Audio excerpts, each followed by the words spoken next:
Welcome back to V news. Narsipatnam మున్సిపాలిటీలో ఎన్నికల హడావడి ముందుగానే మొదలైంది. 27వ వార్డులో సోమవారం తెలుగుదేశం పార్టీ శంఖారావం కార్యక్రమం జాతర తలపించే విధంగా జరిగింది.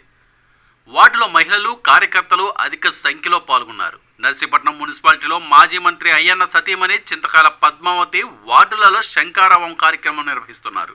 ఈ సందర్భంగా మున్సిపాలిటీ 27వ వార్డులో సోమవారం తెలుగుదేశం పార్టీ శంఖారావం కార్యక్రమం జరిగింది. మున్సిపల్ కౌన్సిలర్ చింతకాల పద్మావతి మాట్లాడుతూ వైసీపీ అధికారంలోకి వచ్చిన వెంటనే పేదలకు అన్నం పెట్టే అన్న క్యాంటీన్లను మూసివేశారన్నారు. సంక్రాంతి కానుకలు, రంజాన్ తోఫా, క్రిస్మస్ కానుకలు వంటివి తీసివేశారని అన్నారు.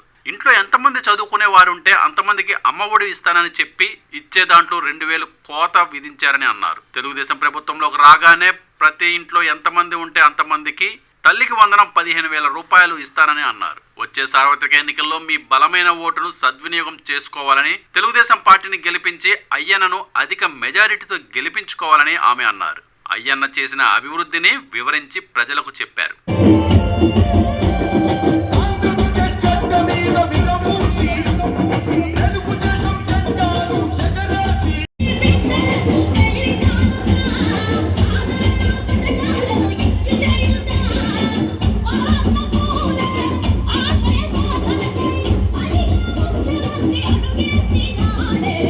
అలాగే హాస్పిటల్ ఉండేది మన గవర్నమెంట్ హాస్పిటల్ చిన్న పెంకిటిల్ ఉండేది, పెద్దవాళ్ళు తెలుసు, చిన్నపిల్లలు తెలియపోవచ్చు. మరి ఆ రోజు అయ్యో ఇక్కడ ఉన్నటువంటి జనాభాకి హాస్పిటల్ చాలదు, పెద్ద హాస్పిటల్ పెడతామని చెప్పేసి 100 పడకల హాస్పిటల్ ఆ రోజు పెట్టి, తర్వాత మళ్ళీ 50 పడకల హాస్పిటల్ కలిపి 150 పడకల హాస్పిటల్ తీసుకొచ్చిన ఘనత అయ్యన్న మంత్రి గారు. మరి అటువంటి మనిషిని మనం ఆలోచించాలి. 150 పడకల హాస్పిటల్ పెట్టి, అంతమంది డాక్టర్లు పెట్టి హాస్పిటల్కి వచ్చినటువంటి పేషెంట్ వెనకాతలు ఎవరైనా వస్తే వాళ్ళ తిండికి ఎలాగా పేషెంట్కి అయితే హాస్పిటల్లో తిండి పెడతారు, వీళ్ళకి ఎలా వస్తుంది అని చెప్పి అన్నా క్యాంటీన్ పెట్టారు. అక్కడ చంద్రబాబు నాయుడు గారు అన్నా క్యాంటీన్ ఇస్తే హాస్పిటల్ దగ్గర పెడితే పేదవాడు 5 రూపాయలకి ఇప్పుడు 5 రూపాయలకు భోజనం చేస్తాడే ఉద్దేశంతో మరి ఆ రోజు అన్నా క్యాంటీన్ పెట్టారు. ఈ సత్య ప్రభుత్వం వచ్చి ఏం చేసింది, అన్నా క్యాంటీన్ తీస్తారు. అలాగే పేదవాడు సంక్రాంతి రోజు సంక్రాంతి కానుకలు ఉన్నాయి.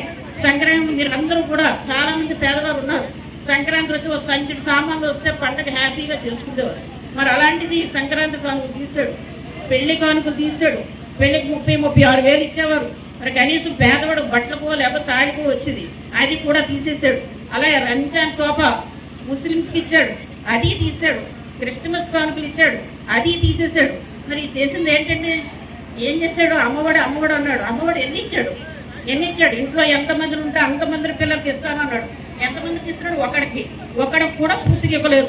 ఎంత ఇస్తానన్నాడు? 15,000 ఇస్తానని 13,000 రూపాయలు ఇచ్చి 2,000 రూపాయలు స్కూల్ సర్టిఫికేట్ అని చెప్పి ఉంచేసుకున్న ఘనత జగన్మోహన్ రెడ్డి.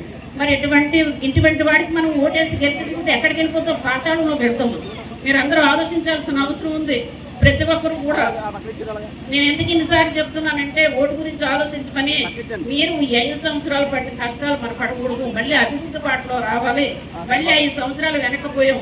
రేపు మళ్ళీ మన అయ్యన్న పాత్రి గారిని, చంద్రబాబు నాయుడు గారిని గెలిపించుకుంటే మన యువత భవిష్యత్తు బాగుంటుంది, మన భవిష్యత్తు బాగుంటుంది అని చెప్పి సందర్భంగా తెలియజేసుకుంటున్నాం. నిరంతర వార్తా సమాచారం కోసం మా వి న్యూస్ ఛానల్ సబ్స్క్రైబ్ చేయండి. నోటిఫికేషన్ కొరకు బెల్ ఐకాన్ని యాక్టివేట్ చేయండి.